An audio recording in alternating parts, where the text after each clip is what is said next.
Classes में आपका स्वागत है। आज हम सीखेंगे डीसी मोटर किस प्रकार से काम करती है। इसको समझने के लिए वीडियो को आखिर तक जरूर देखिए, क्योंकि आपने अगर थोड़ी सी भी वीडियो स्किप की तो आपको ये प्रोसेस समझ में नहीं आएगी।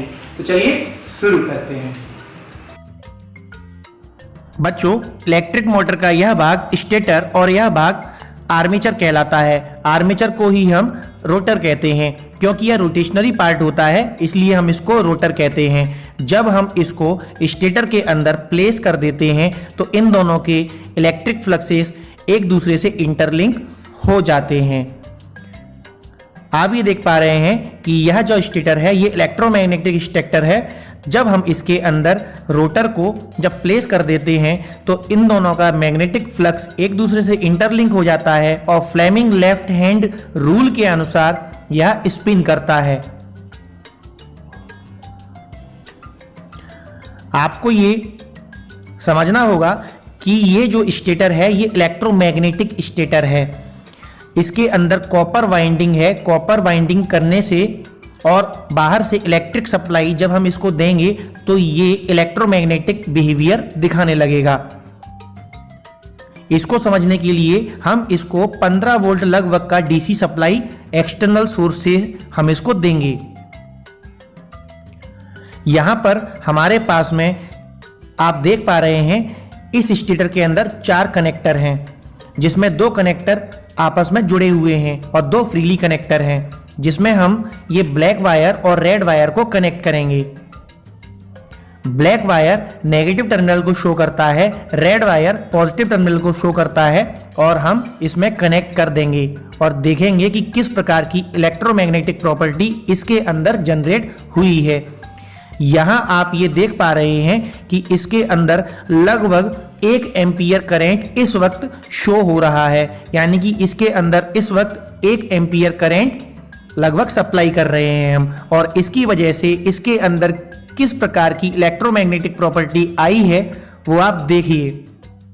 जब हम इसके अंदर कोई भी मेटल ऑब्जेक्ट इंसर्ट करते हैं तो ये अपनी तरफ उसको अट्रैक्ट करने लगता है। यही इसकी इलेक्ट्रोमैग्नेटिक प्रॉपर्टी है।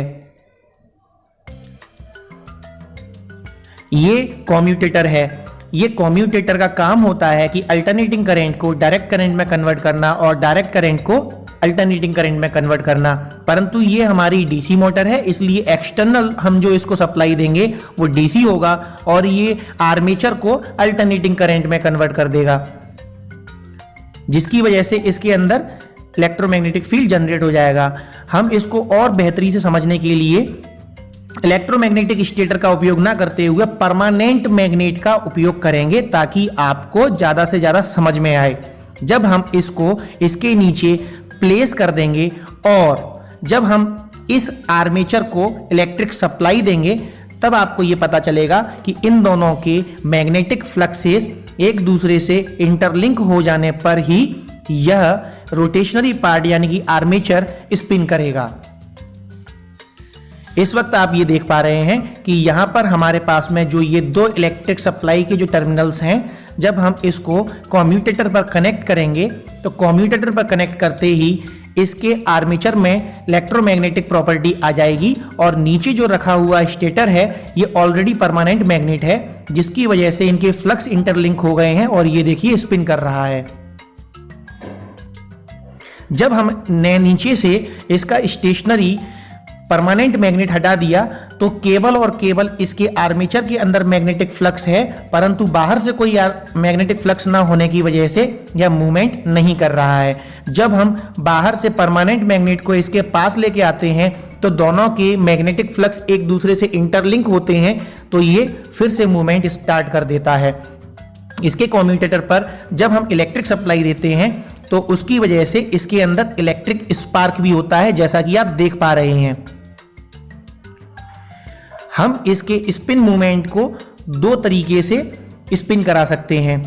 या तो हम इसका एक्सटर्नल जो ये मैग्नेटिक फील्ड है जो हमने परमानेंट मैग्नेट लगा के रखा हुआ है, या तो हम इसकी डायरेक्शन को चेंज कर दें, जिसकी वजह से इसका स्पिन मूवमेंट भी चेंज हो जाता है। अभी इस तरीके से आप देख पा रहे हैं, जब हमने इसका मैग्नेटिक फील्ड एक्सटर्नली जब हमने ऐसा रखा है तो ये अभी क्लॉकवाइज घूम रहा था, पर जब हमने इसको पलट दिया है तो देखिए यही आर्मेचर एंटी क्लॉकवाइज घूमने लगता है।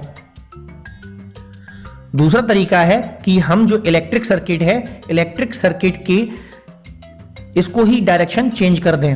अभी हमने इस तरीके से किया तो ये क्लॉकवाइज घूम रहा है, और जब हमने सर्किट को स्विच किया तो देखिए रोटेशनरी पार्ट भी एंटी क्लॉकवाइज घूमने लगा।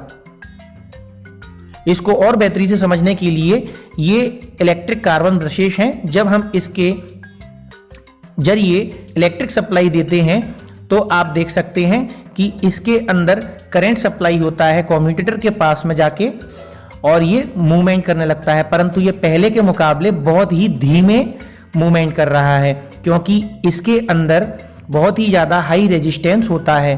उसके बावजूद भी हम इसका उपयोग इसलिए करते हैं क्योंकि ये हाई मेल्टिंग पॉइंट होता है, ये मेल्ट नहीं होता है। इलेक्ट्रिक कार्बन ब्रशेस की एक और खासियत ये है कि ये खुद घिस जाता है, परंतु ये कम्यूटेटर को डैमेज नहीं करता है। इसी वजह से बड़ी बड़ी मोटर्स के अंदर इलेक्ट्रिक कार्बन ब्रशेस का उपयोग किया जाता है। होपफुली बच्चों आपको ये बहुत अच्छे से समझ में आया होगा।